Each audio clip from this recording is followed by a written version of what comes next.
Bueno, hermano, que Dios les bendiga. Hace tiempo que no hago ningún video. Y de hecho, yo quería hablar de Jesús. Y eso es como que el tema que quiero tocar hace tiempo. Pero es bien difícil. Porque Jesús es un personaje que uno como que puede como que entender, pero explicarlo para que haga sentido. O sea, hay un bagaje del Viejo Testamento completo. Bueno, es que es como que bien raro, bien difícil condensarlo en 10 minutos. Está fuerte, por no decir otras palabras, está intenso, está intenso. Este, y nada, estaba leyendo la Biblia.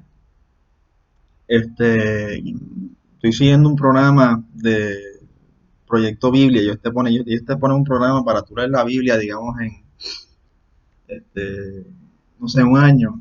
Y entonces estoy leyendo desde el principio hasta el final. Estoy ahora en el Éxodo, un poco atrás. Empecé hace mucho tiempo y como que dejé. Y hubo un pasaje que como que me cautivó. Y yo tuve que parar de seguir de leer para concentrarme en esbozar la idea. Y ya ya lo hice. Así que nada, voy ahora a leerles lo que escribí. Espero que les sea de provecho.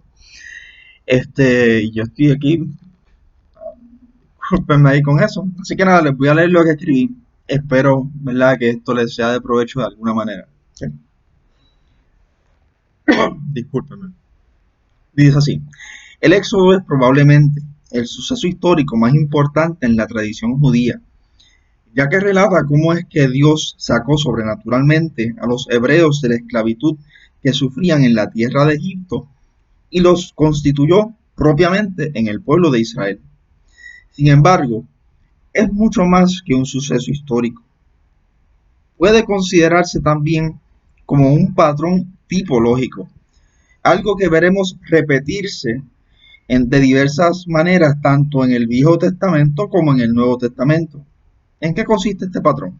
Veamos. Número uno, fue una liberación lograda por Dios.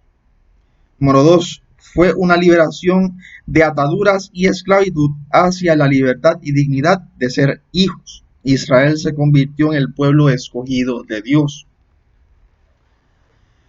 Número 3, fue una liberación que Dios logró por medio de un hombre. Moisés fue el hombre escogido por Dios, levantado, preservado, escogido, llamado, eh, consagrado y empoderado por Dios. Número 4, fue una liberación que creó una relación duradera entre Dios e Israel. Espero que puedan empezar a ver los ecos de ese patrón en el Nuevo Testamento. Nosotros fuimos liberados de la condenación de la muerte del pecado por medio de Cristo Jesús. Esta liberación fue hecha completamente por Dios. Nuestro único papel en esta liberación fue la decisión de si queremos ser liberados o si queremos permanecer esclavos al pecado. El trabajo duro lo hizo Dios. Al igual que Israel estaba sujeto a la esclavitud en Egipto, nosotros, fuera de Cristo Jesús, estamos sujetos al pecado. Jesús dijo en Juan 8, versículo 34, de cierto os digo, que todo aquel que hace pecado, esclavo es del pecado. En el 36, así que si el Hijo os libertare, seréis verdaderamente libres. Entonces fuimos liberados de la esclavitud del pecado. ¿Ahora qué? En Juan 1:12, mas a todos los que les recibieron, a los que creen en su nombre, les dio potestad de ser llamados hijos de Dios, o de ser hijos de Dios. En Colosenses 1:13, el cual nos ha liberado de la potestad de las tinieblas y trasladado al reino de su amado Hijo. Nuevamente espero que vean cómo es que aparece el eco del Éxodo. Así como Israel pasó de ser esclavo a ser un pueblo escogido, nosotros pasamos de ser esclavos a ser hijos de Dios. Regresando al patrón, el éxodo de Egipto fue por medio de Moisés y el éxodo de nuestro pecado por Cristo Jesús. Como ven, el éxodo no es meramente un relato de un suceso histórico, sino que es un patrón vivo en el cual aún podemos insertarnos. Nosotros, fuera de Cristo Jesús, estamos esclavizados en Egipto, la tierra de la muerte, sujetos a la tiranía del faraón. Y es en este contexto que quisiera que leyéramos Éxodo 3, versículo del 19 al 20. Éxodo 3, del 19 al 20 dice: Mas yo sé que no os dejará ir, sino con mano fuerte, pero yo extenderé mi mano, y heriré a Egipto con todas mis maravillas, y haré en él, disculpen, y heriré a Egipto con todas mis maravillas que haré en él, y entonces os dejará ir. Aquí Dios le estaba advirtiendo a Moisés que se preparara porque Faraón no estaría dispuesto a dejar ir al pueblo de Israel de su esclavitud. La única forma en que Faraón dejaría ir a Israel sería si Dios mismo extendía su mano fuerte y obligaba al Faraón a ceder. De la misma manera, el pecado no nos quiere dejar ir a nosotros, ni tampoco nos dejará ir a no ser que Dios extienda su mano fuerte y nos libere de las garras del pecado. Nosotros no tenemos las fuerzas para liberarnos nosotros mismos. Necesitamos que Dios intervenga por nosotros. Es interesante que lo único que hizo Israel, el pueblo, durante ese proceso fue clamar a Dios, rogar por su intervención. Ese también es nuestro papel. Israel no se enfrentó a Faraón, fue Dios quien dio la batalla. De igual forma, en nuestra propia vida, nuestra primera reacción debe ser clamar a Dios, presentarle nuestras batallas, depender de Él. Finalmente, quisiera que leyéramos Éxodo capítulo 8, versículos 8 y 15. Entonces Faraón llamó a Moisés y a Aarón y les dijo: Orad a Jehová para que quite las ranas de mí y de mi pueblo, y dejaré ir a tu pueblo para que haga sacrificios a Jehová. Es el versículo 15. Pero viendo Faraón que le había dado reposo, endureció su corazón y no los escuchó, como Jehová había dicho.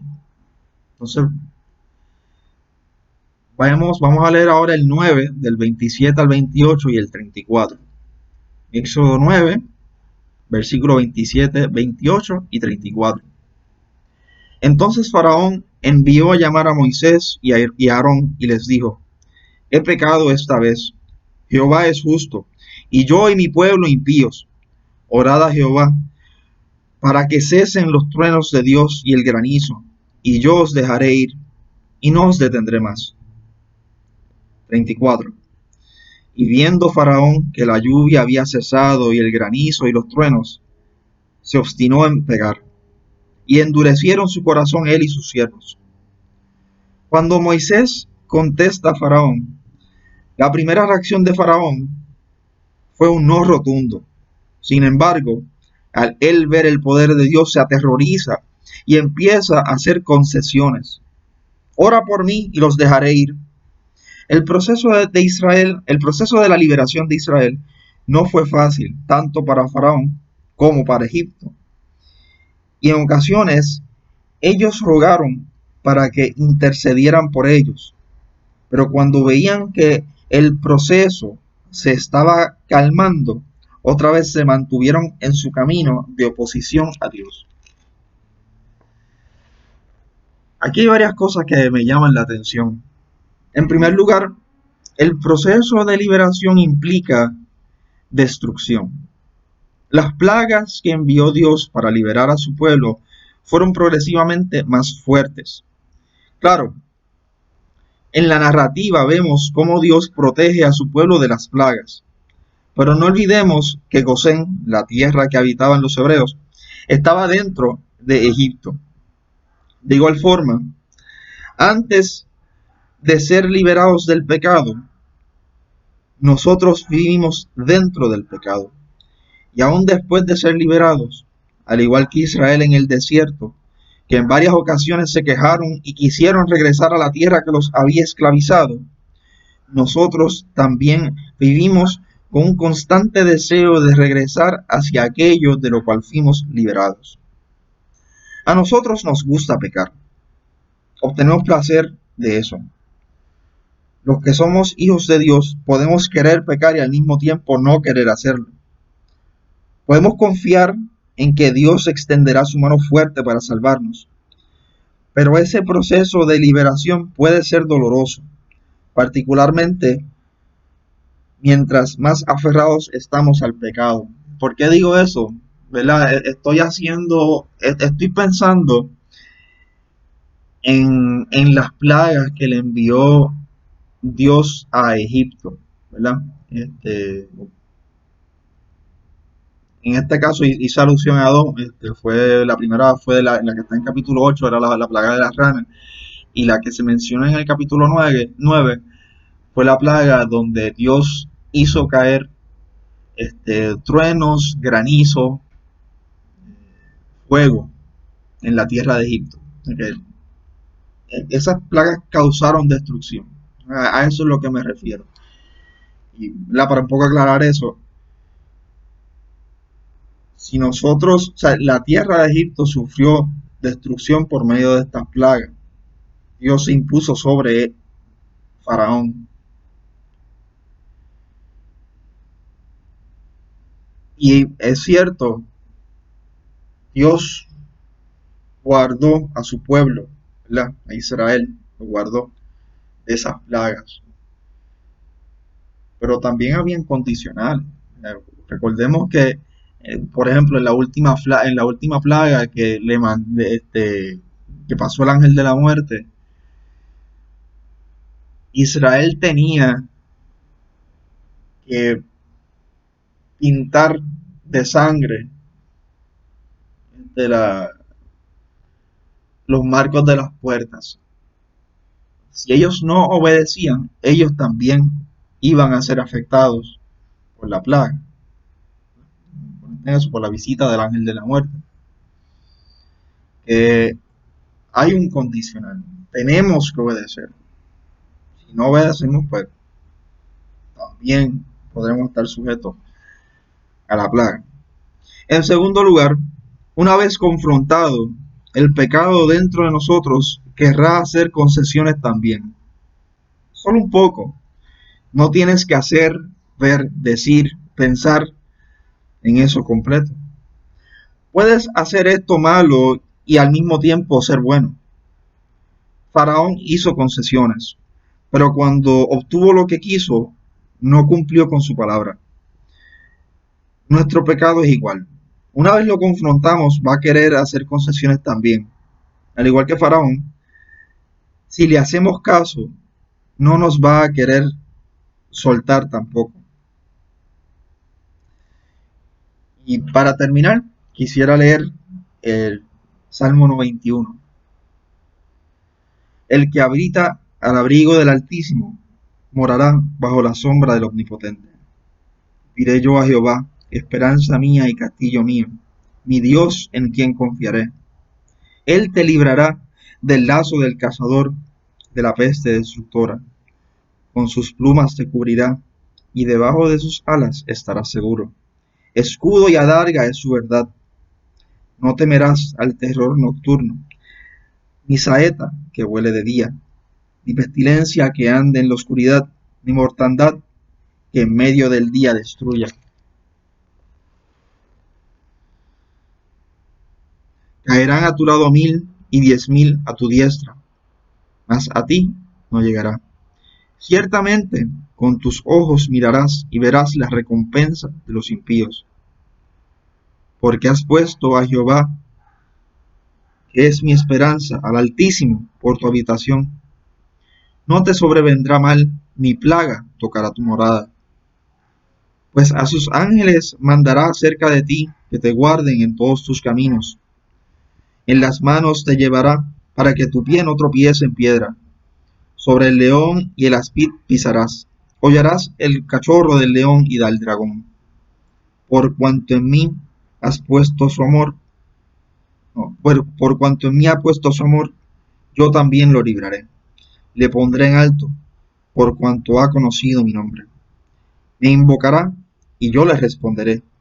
Con él estaré yo en medio de la angustia. Lo libraré y le glorificaré. Lo saciaré de larga vida y le mostraré mi salvación. Dios les bendiga mucho.